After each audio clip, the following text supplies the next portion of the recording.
میں صحابہ سے بھی پیار ہے، اہل بیت سے بھی پیار ہے، اور اپنا بیڑا انشاءاللہ پار ہے۔ میں تو پنجتن کا غلام ہوں، میں تو پنجتن کا غلام ہوں، میں غلام ابن غلام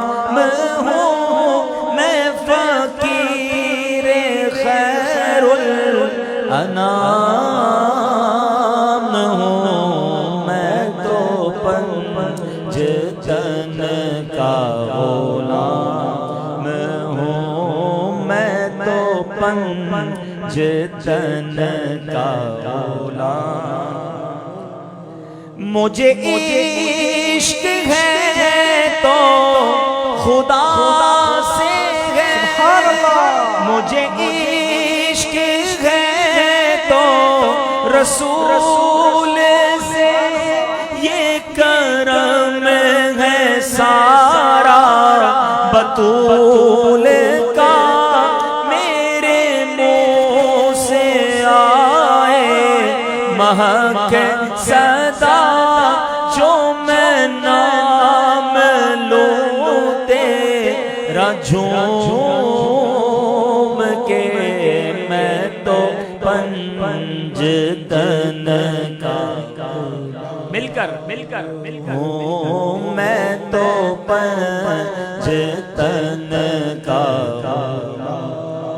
ہوا کیسے تن سے وہ سر جدا، جہاں عشق ہو وہیں کربلا، میری بات انہی کی بات ہے، میرے سامنے وہی ذات ہے، وہی جن کو شیر خدا کہے، جنہیں باب صلی علیہ کہے، وہی جن کو ذات علی کہے، وہی پختہ ہے، میں تو خام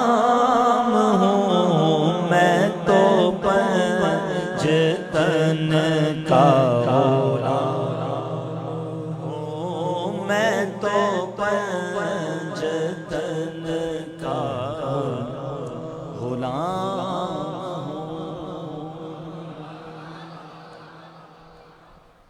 الحمدللہ رب العالمین والصلاة والسلام علی سید المرسلین، اما بعد فاعوذ باللہ من الشیطان الرجیم، بسم اللہ الرحمن الرحیم۔ پڑھئے الصلاة والسلام علیک یا رسول اللہ وعلی آلک واصحابک یا حبیب اللہ،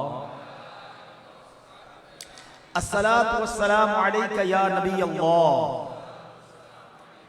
وعلی آلک واصحابک یا نور اللہ،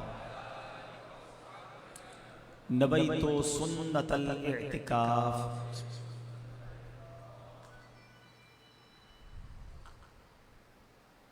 پیارے آقا مدینے والے مصطفیٰ صلی اللہ تعالیٰ علیہ وسلم کا فرمان عالی شان ہے کہ تم اپنی مجلسوں کو مجھ پر درود پاک پڑھ کر آراستہ کیا کرو، کہ تمہارا مجھ پر درود پاک پڑھنا کل بروز قیامت تمہارے لیے نور ہوگا۔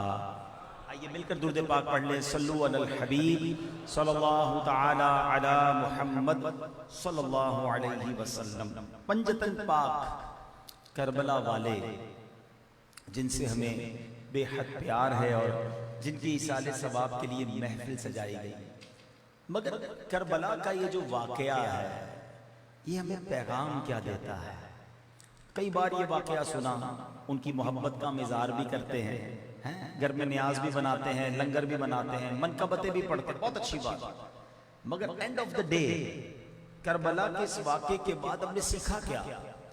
ہم نے اپنی زندگی میں کیا تبدیلی پیدا کی؟ کچھ باتیں میں عرض کرتا ہوں کہ یہ واقعہ ہمیں کیا کیا سبق دیتا ہے۔ سب سے پہلے امام حسن اور امام حسین کا مرتبہ کیا ہے۔ دنیا میں جب ہمارے گھر میں کوئی بچہ پیدا ہوتا ہے، ہم کہتے ہیں کوئی مولانا صاحب اچھے بزرگ مل جائیں تو جو انہیں ان کے کان میں اذان دے دیں اور ان کو کوئی چیز چبا کے کھلا دیں تاکہ نیک بندے کی گٹی مل جائے، اس کو عربی میں کہتے ہیں تحنیک۔ اچھی بات ہے، سنت ہے، لیکن ہم کوشش کرتے ہیں کہ ہمیں کوئی نیک شخصیت مل جائے اس کام کے لیے۔ امام حسین کی قسمت پر ہماری جان قربان کو بھی معلوم تھا، بی بی فاطمہ کو بھی معلوم تھا۔ سوال یہ ہے کہ جناب جب سب کو پتا تھا کہ شہید ہونا ہے، کربلا میں شہید ہونا ہے، تو کسی نے نبی پاک سے کبھی کہا کیوں نہیں کہ حضور آپ کی تو دعائیں رب ٹالتا نہیں، آپ دعا کر دیں یا اللہ حسین سے یہ بلا کو ٹال دے۔ بی بی فاطمہ کہتی، مولا علی کہتے کہ حضور آپ حسین سے اتنا پیار کرتے ہیں، اللہ سے عرض کیجئے کہ اللہ یہ امتحان ٹال دے۔ کسی نے دعا نہیں کروائی۔ اس کا مطلب کیا ہوا؟ میں نے کہا نا آج میں آپ کو کچھ سبق کیا کیا سیکھا کربلا سے، یہ بات کرنے آیا کہ ایوریبڈی نوز، سب کو معلوم تھا کہ حسین شہید ہوں گے، مگر کسی نے اس مشکل کو ٹالنے کے لیے دعا نہیں کروائی۔ اس کا مطلب کیا ہوا کہ غلامان مصطفیٰ جان دینے سے نہیں ڈرتے، یہ سر کٹ جائے لیکن اس سے وہ گھبراتے نہیں ہیں۔ ہر شخص تیار تھا اس امتحان کے لیے۔ اور اگر آج ہم ہیں کہ ہماری زندگی میں چھوٹا سا امتحان آ جائے، کاروبار تھوڑا سا ڈاؤن ہو جائے، نوکری میں مسئلہ آ جائے، طبیعت میں مسئلہ آ جائے، گھر میں کوئی پرابلم، کوئی چیز کھو جائے، کوئی نقصان ہو جائے، شکوہ شکایات، پریشان، اللہ کی بارگاہ میں بھی شکوے کر رہے ہوتے ہیں۔ توبہ توبہ توبہ۔ کیا سیکھا پھر تم نے کربلا والوں سے؟ زبان پر شکوے رنج و الم لایا نہیں کرتے، نبی کے نام لیوا غم سے گھبرایا نہیں کرتے۔ اچھا یہ جو غم ہے نا، پریشانیاں، یہ تو اللہ تعالیٰ نے قرآن میں پہلے بیان کر دی ہیں۔ یہ ایگزامینیشن ہے ایکچولی، ہم سب کے ساتھ امتحان آیا ہے یا آئے گا۔ کوئی یہ نہ سمجھے کہ جناب زندگی پوری گزر جائے گی، کوئی ٹینشن ہی نہیں آئے گی۔ کوئی ٹینشن فری لائف کسی کی نہیں ہوتی۔ ایک اور مسئلہ حل کر دیتا ہوں۔ کچھ لوگ کہتے ہیں میری لائف میں بڑے ٹینشن ہے، باقی لوگ تو سارے بڑے سکھی ہیں۔ تم نے دیکھی ان کی زندگی جا کہ وہ سکھی ہیں کہ نہیں؟ سب کے ساتھ ٹینشن ہے بھائی۔ غریب آدمی کو مال چاہیے، مال والے کو مالی ٹینشن دے رہا ہوتا ہے، اس کی اور الگ پرابلمز ہوتے ہیں۔ ایسا نہیں ہوتا کہ ساری جناب سکون میں تم اکیلے پریشان ہو۔ پریشانیاں زندگی کا حصہ ہیں، بغیر پریشانی والی زندگی تو جنت میں ہوگی انشاءاللہ۔ ادھر کی تیاری کرو نا، اس پریشان دنیا میں دل لگائے بیٹھے ہو، پریشانیاں جان نہیں چھوڑنی، مزہ ادھر ہی آ رہا ہے۔ ادھر کی تیاری کرو جدھر کوئی ٹینشن نہیں، ٹینشن فری لائف جنت میں ہے، دنیا میں نہیں ہوتی۔ ہاں، اور قرآن نے کہا وَلَنَبْلُوَنَّكُمْ بِشَيْءٍ مِّنَ الْخَوْفِ وَالْجُوعِ وَنَقْصٍ مِّنَ الْأَمْوَالِ وَالْأَنفُسِ وَالثَّمَرَاتِ۔ اللہ نے قرآن میں فرمایا وَلَنَبْلُوَنَّكُمْ، ہم ان قریب تمہیں آزمائیں گے۔ اچھا پھر پوری لسٹ بھی دے دی، کن کن چیزوں سے آزمائیں گے؟ بھوک سے، خوف سے، تمہارے مال کم ہو جائیں گے، تمہاری جانوں میں پرابلم آئے گی، تمہارے پھل خراب ہو جائیں گے، یعنی بزنس ڈسٹرب ہوگا، صحت ڈسٹرب ہوگی، کسی دشمن کا خوف بھی آ سکتا ہے، بچوں میں پرابلم آ سکتی ہے، فیملی میں پرابلم آ سکتی ہے۔ قرآن نے پہلے بتا دیا، پھر آگے کیا فرمایا؟ وَبَشِّرِ الصَّابِرِينَ، اور خوشخبری ہے صبر والوں کے لیے۔ ایگزام آئے گا، جو ایگزام سے پاس ہوئے ان کے بارے میں آگے انعام کیا ملے گا؟ وَبَشِّرِ الصَّابِرِينَ الَّذِينَ إِذَا أَصَابَتْهُمْ مُصِيبَةٌ قَالُوا إِنَّا لِلَّهِ وَإِنَّا إِلَيْهِ رَاجِعُونَ، کہ جب ان پر کوئی مصیبت آتی ہے تو وہ کہتے ہیں اللہ ہی کا مال تھا، اللہ نے واپس لے لیا، کوئی ٹینشن نہیں، اللہ نے دیا تھا نا۔ اور اسی آیت سے پہلے والی آیت میں اللہ نے کیا وعدہ فرمایا؟ إِنَّ اللَّهَ مَعَ الصَّابِرِينَ، اللہ صبر کرنے والے صابروں کے ساتھ ہے۔ میں آپ سے ایک بات پوچھتا ہوں، لوگ کہتے ہیں یار کسی منسٹر سے دوستی ہونی چاہیے، کسی علاقے کے بڑے آدمی سے دوستی ہونی چاہیے، مشکل ہوگی نا تو مسئلہ حل ہو جائے گا، پرابلم سالو ہو جائے گا۔ میں آپ سے پوچھتا ہوں جس کے ساتھ اللہ ہو جائے مسئلہ یہ ہو گیا نا، یہ ساری دنیا کے جو سردار ہیں نا، ساری دنیا کے بادشاہ ہیں، وہ سب کو بادشاہی دینے والا میرا رب ہے۔ وہ جب چاہے ان کی بادشاہی چھین سکتا ہے، مگر وہ مالک کے کل ہے، خالق کے کل ہے، اس کی بادشاہی فقط اسی کی ہے۔ اور اللہ خود فرما رہا ہے صبر کر لو میں تمہارے ساتھ ہو جاؤں گا، میری مدد تمہارے ساتھ ہو جائے گی۔ ادھر پرابلم ہی یہ ہے، پنجتن کا غلام بھی کہلاتا ہوں، صبر نام کی چیز ہی کوئی نہیں ہے، بے صبری ہی بے صبری ہے۔ کوئی ٹینشن آیا پتہ نہیں کیا ہو گیا، اللہ تعالیٰ نے ہمارے ساتھ کیا کر دیا، معاذ اللہ۔ بعض اوقات تو کفریہ کلمات بول جاتے ہیں۔ کیا سیکھا پھر تم نے کربلا والوں سے؟ اچھا پھر تھوڑا سا اور طرف بھی غور کر لیں، دعوت اسلامی کے مبلغین بھی بیٹھے ہیں، مسجد والے بھی لوگ بیٹھے ہیں، بزرگ بھی بیٹھے ہیں۔ آج تھوڑا سا نیکی کا کام شروع کرتے ہیں اور اس میں کوئی دل توڑ دے، مسجد کمیٹی والے بیٹھے ہیں، یار کوئی ساتھ نہیں دیتا، میں تو نہیں آتا کمیٹی میں۔ اسلامی بھائی بیٹھے، بھائی درس دیتا ہوں، کوئی سننے نہیں آیا، میں نے درس چھوڑ دیا۔ قافلے میں گیا، کسی نے حوصلہ افزائی نہیں کی، میں نے مدنی قافلہ چھوڑ دیا۔ تھوڑا سا دین کا کام کرنے آگے بڑھے اور کسی نے دل توڑا، ساتھ نہیں دیا، تو تم نے دین کا کام ہی چھوڑ دیا۔ یہی تو شیطان چاہتا تھا کہ تمہارا دل ٹوٹے اور تم دین چھوڑ دو۔ کیا نباسہ رسول نے بھی یہ کیا تھا، سر کٹا دیا۔ کتنی بڑی مشکل، مجھے اور آپ کو کون ستاتا ہے؟ تلواروں کے سائے تھے، فرات کا پانی بھی بند کر دیا تھا، 3 دن کے بھوکے پیاسے تھے، مگر یزید کے آگے کمپرومائز نہیں کیا۔ اور تم تھوڑی سی تکلیف آئی تو کام ہی چھوڑ دیا دین کا۔ کمال کیا۔ امیر اہل سنت فرماتے ہیں پیارے مبلغ معمولی سی مشکل پہ تو گھبراتا ہے، دیکھ حسین نے دین کی خاطر سارا گھر قربان کیا۔ آپ نے کیا قربانی دی؟ تو کبھی بھی دین کے کام کو چھوڑنا نہیں ہے، کوئی حوصلہ بڑھائے یا نہ بڑھائے، آپ نے اپنا کام کیے جانا ہے، کیونکہ ہمیں ثواب چاہیے۔ ہمیں لوگوں سے ثواب تھوڑی چاہیے، اللہ سے چاہیے۔ تو دل توڑیں گے زیادہ ثواب ملے گا۔ کوئی اگر برا بھلا کہے نا آپ کو نیکی کے کام میں، تو شکر ادا کیا کرو کہ نبی پاک کی سنت ادا ہو رہی ہے۔ ان کو بھی برا بھلا کہنے والے تھے، پتھر برسانے والے تھے، اللہ کا شکر مجھے بھی آج دین کا کام کرنے کی وجہ سے کوئی برا بھلا کہہ رہا ہے۔ ہاں اس میں ہمت نہ ہارا کرو، ہم کو بہت لوگ برا بھلا کہتے ہیں، صحیح بتا رہا ہوں۔ آپ لوگ تو کھڑے ہو کے استقبال کرتے ہیں نا، کچھ لوگ ہیں جو ہمیں بھی برا بھلا کہہ رہے ہوتے ہیں، ہمیں فکر نہیں ہوتی۔ اگر یا رسول اللہ کہنے کی وجہ سے، میرے آقا کا نام لینے کی وجہ سے، سنتوں کی خدمت کی وجہ سے کوئی گالیاں دیتا ہے تو دیتا رہے، ہمیں اس میں کوئی غم نہیں ہے۔ یہ تو سعادت کی بات ہے نا کہ جس کو نبی کے نام سے پرابلم ہے، اگر وہ آپ کو گالیاں دے رہا ہے تو پھر کیا ٹینشن ہے؟ تو گھبرایا نہ کریں، اس میں ہمت نہ ہارا کریں۔ صحابہ کرام کو، اولیاء کرام کو، سب کو ستایا گیا۔ اگر آپ کو بھی تھوڑی سی چبن آ جائے، کوئی تنگ کر دے، تو ہمت میں رہا۔ کربلا والوں سے سیکھو نا۔ اب آگے چلتے ہیں، کربلا کے میدان میں کیا ہوا؟ 22,000 کا لشکر ہے اور 72 کا یہاں پر قافلہ ہے۔ یہ لڑنے نہیں گئے، کوئی لڑنے کے لیے بچوں کو لے کے تھوڑی جاتا ہے، فیملی کو لے کے کون لڑنے جاتا ہے؟ یہ تو بلائے گئے تھے، ان کو تو خط لکھے گئے تھے کہ حضور آئیے، ہم آپ کا استقبال کریں گے۔ دھوکہ دیا گیا، وہ ہے نا صلاۃ والسلام کا شعر، جن کو دھوکے سے کوفے بلایا گیا، جن کے بچوں کو پیاسا رلایا گیا، جن کی گردن پہ خنجر چلایا گیا، اس حسین ابن حیدر پہ لاکھوں سلام۔ ان کے ساتھ تو دھوکہ کیا گیا، مگر کمال یہ تھا کہ وہاں اس تپتی ریت پر بھی جب دشمن سامنے کھڑا ہے، یہاں نمازیں ہوتی تھی، اذانیں ہوتی تھی۔ اچھا عجب بات یہ ہے، نماز ادھر بھی ہوتی تھی، اذان ادھر بھی ہوتی تھی، کلمے پڑھنے والے وہ لوگ تھے۔ بدقسمت دیکھو، کلمہ بھی پڑھتے تھے اور نبی کے نواسوں کو پیاسا بھی رلاتے تھے۔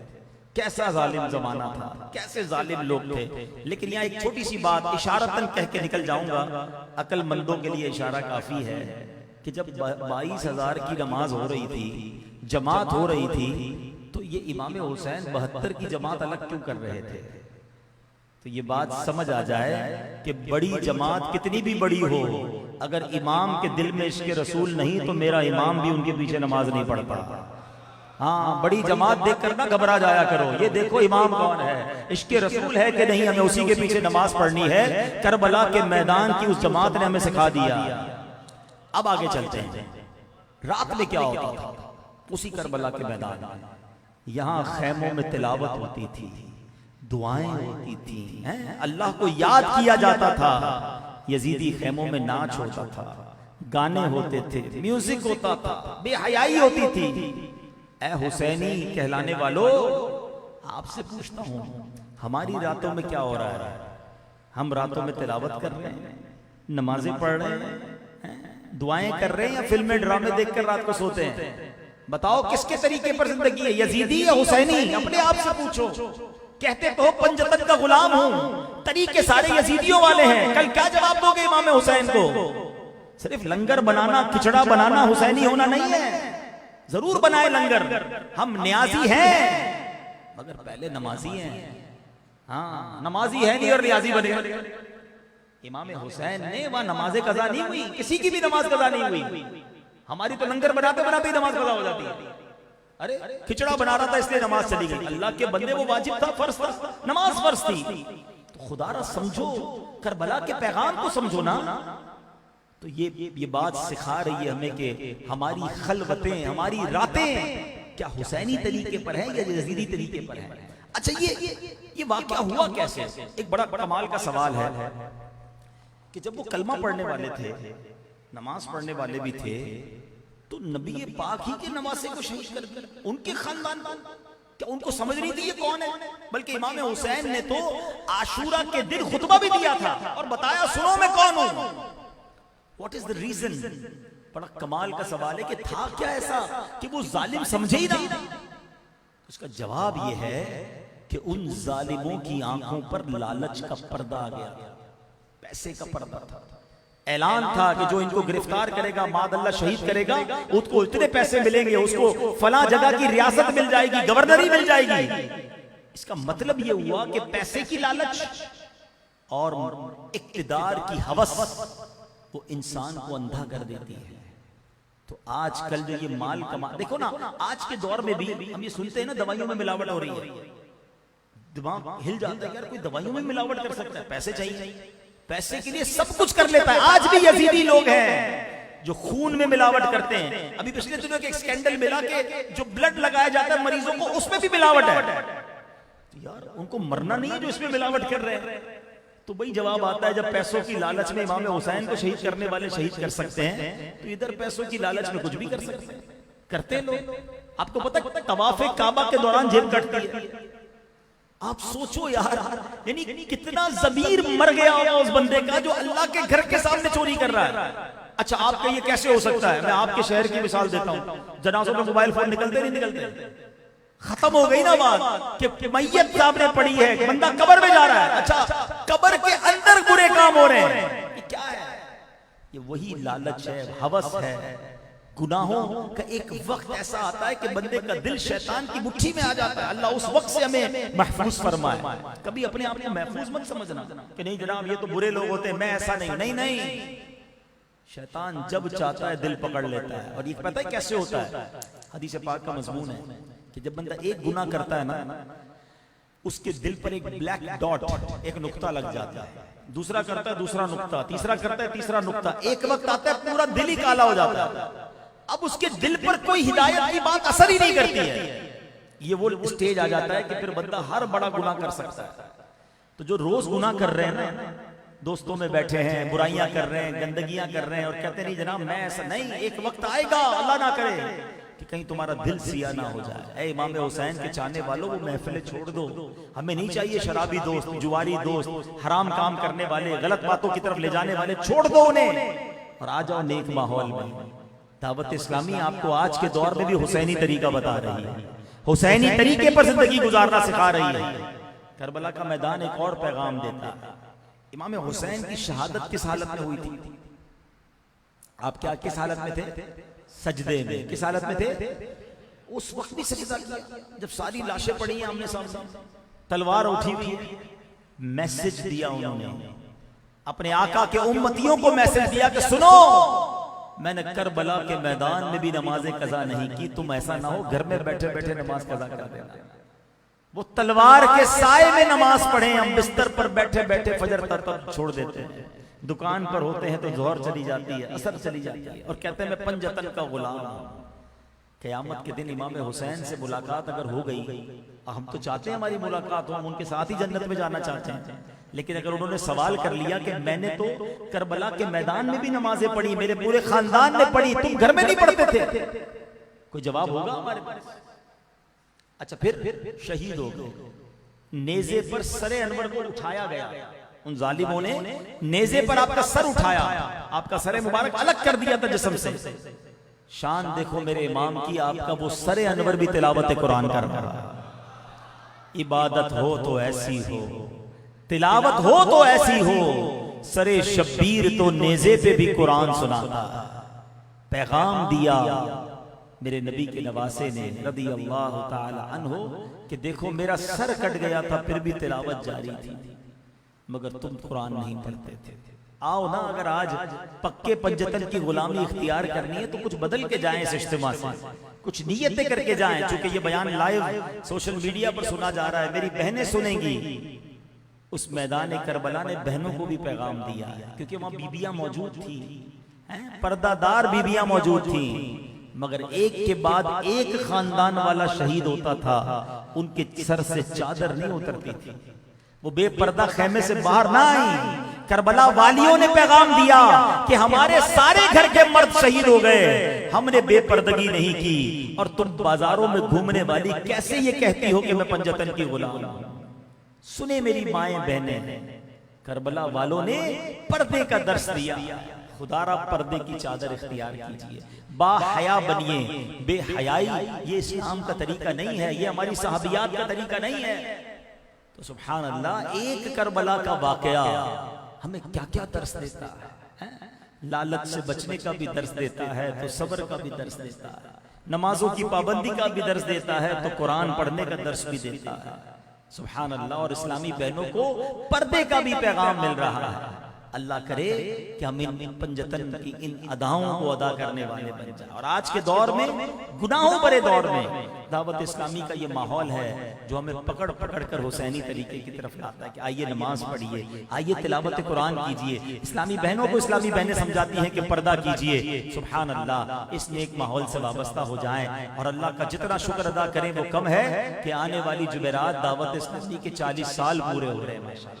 یوم دعوت اسلامی آ رہا ہے. ہم اللہ سے دعا کرتے ہیں اللہ کریم دعوت اسلامی کو اور ترقیاں عطا فرمائے، اور ہمیں بھی بڑھتے دم تک دعوت اسلامی کے ساتھ وابستہ رہنے کی توفیق عطا فرمائے. تو جمعرات کو انشاءاللہ آپ نے اجتماع میں شرکت بھی کرنی ہے، اور ہفتے کو خاص طور پہ مدنی مذاکرے میں. اور امیر اہل سنت نے بڑی خواہش کا اظہار کیا ہے. اے امیر اہل سنت کے چاہنے والوں، آپ فرماتے ہیں میں چاہتا ہوں جتنے لوگ اجتماع میں آئیں وہ سفید لباس، سفید کرتا شلوار، یہ سفید کپڑے اور سفید امامہ پہن کر آئیں. تو نیت کریں انشاءاللہ سنتوں کے مطابق اجتماع میں بھی شرکت کریں گے انشاءاللہ. اللہ پاک ہمیں پنجتن پاک کی سچی غلامی عطا فرمائے، اور قیامت کے دن بھی ہمیں پنجتن پاک کے ساتھ جمع ہونا نصیب فرمائے. آمین بجاہ النبی الامین صلی اللہ تعالی علیہ وسلم. صلو علی الحبیب صلی اللہ تعالی. یہ ایک بھائی نے شاید پیسے دیے تھے، یہ پیسے اس مسجد کے لیے انشاءاللہ پیش کر دیتا ہوں، اس مسجد کے انتظامات کے لیے. پیارے پیارے اسلامی بھائیو، الحمدللہ عز و جل ہم سب مسلمان ہیں، اور مسلمان کے لیے سب سے قیمتی دولت اس کا ایمان ہے، اور ایمان کی حفاظت کا ایک بہترین ذریعہ کسی ولی کامل کے ہاتھوں میں ہاتھ دینا بھی ہے. غوث پاک رضی اللہ تعالیٰ عنہ فرماتے ہیں میرا کوئی بھی مرید بغیر توبہ کے نہیں مرے گا. الحمدللہ ہمارے درمیان وکیل عطار موجود ہیں، میں ان سے عرض کروں گا کہ ہمیں توبہ بھی کروا دیں، اور امیر اہل سنت کے ذریعے غوث پاک کے مریدوں میں داخل فرما دیں. وہ اسلامی بھائی جو مرید ہونا چاہیں، جس طرح میں کہتا جاؤں ریپیٹ کرتے جائیں. بسم اللہ الرحمن الرحیم. الصلاۃ والسلام علیک یا رسول اللہ وعلی آلک واصحابک یا حبیب اللہ. لا الہ الا اللہ محمد رسول اللہ صلی اللہ تعالی علیہ وسلم. توبہ کرتا ہوں میں اپنے تمام پچھلے گناہوں سے، اور وعدہ کرتا ہوں میں کہ آئندہ شریعت پر چلوں گا. مرید ہوتا ہوں میں خاندان عالی شان قادریہ، رضویہ، عطاریہ میں نے اپنا ہاتھ آپ کے ذریعے سے شیخ طریقت امیر اہل سنت کے ہاتھ میں دیا، اور ان کے ذریعے سرکار بغداد حضور غوث پاک رضی اللہ تعالی عنہ کے ہاتھ میں دیا۔ اے اللہ مجھے جناب غوث اعظم کے مریدوں میں قبول فرما اور کل قیامت میں غوث پاک کے غلاموں میں اٹھا۔ صلاۃ والسلام علیک یا نبی اللہ وعلی آلک واصحابک یا نور اللہ۔ الحمدللہ رب العالمین والصلاة والسلام علی سید الانبیاء والمرسلین۔ اللہم ربنا آتنا فی الدنیا حسنۃ وفی الآخرۃ حسنۃ وقنا عذاب النار وقنا عذاب القبر وقنا عذاب الحشر وقنا حساب الميزان اللهم ارحمهما كما ربياني صغيرا۔ اے اللہ ہم سب کا جمع ہونا اپنی بارگاہ میں قبول فرما، ہم سب کے تمام صغیرہ کبیرہ گناہوں کو معاف فرما، ہماری ہمارے ماں باپ کی اور نبی پاک علیہ الصلوۃ والسلام کی ساری امت کی بخشش فرما۔ اے اللہ ہمیں نیک بنا دے، پرہیزگار بنا دے، والدین کا فرما